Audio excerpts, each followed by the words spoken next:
Gimana kabarnya? Alhamdulillah sehat selalu. Hari ini ada yang lemas? Ada. Makan semua.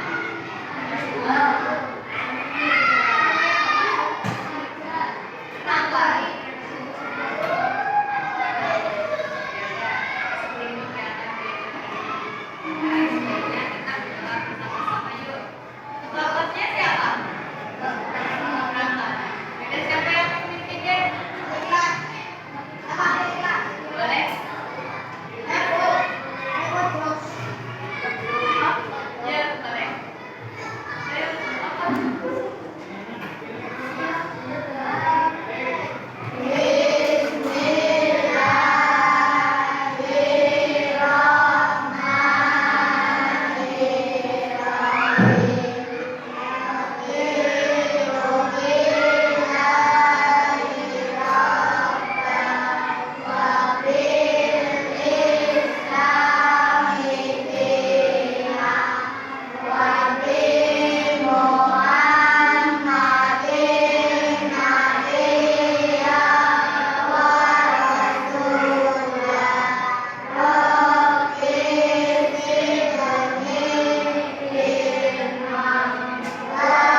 buat baca sawah sama itu kuda yang buat narik gimana itu ya.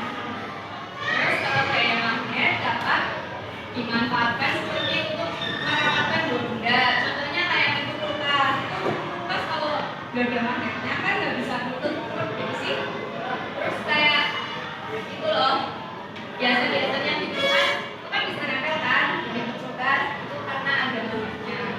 Kalau manfaat daya listrik untuk menyalakan lampu atau benda-benda elektronik di rumah seperti kipas angin ataupun setrika.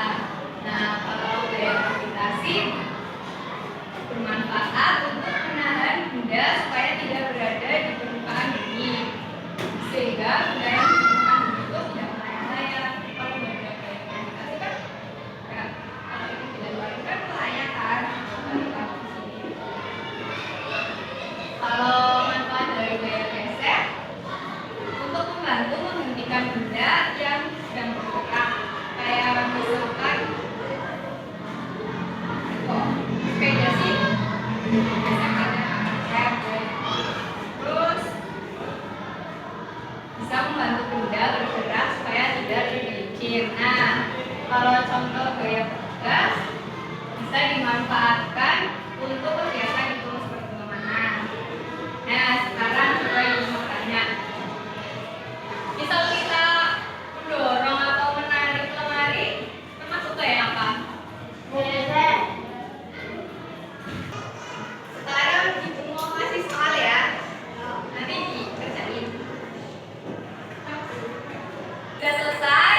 Nah, kalau sudah selesai, ibu akan memberikan kesimpulan dari materi kita tentang gaya pada kegiatan belajar ini. Jadi, gaya adalah tarikan atau dorongan yang diberikan kepada suatu benda sehingga benda tersebut dapat bergerak. Nah, dan gaya terdapat berbagai jenisnya. Tadi yang pertama ada gaya apa? Yang kedua gaya terus gaya terus gaya gas, terus gaya listrik, terus yang keenam gaya gravitasi. Ya, dengan mempelajari gaya kita jadi tahu kalau gaya dapat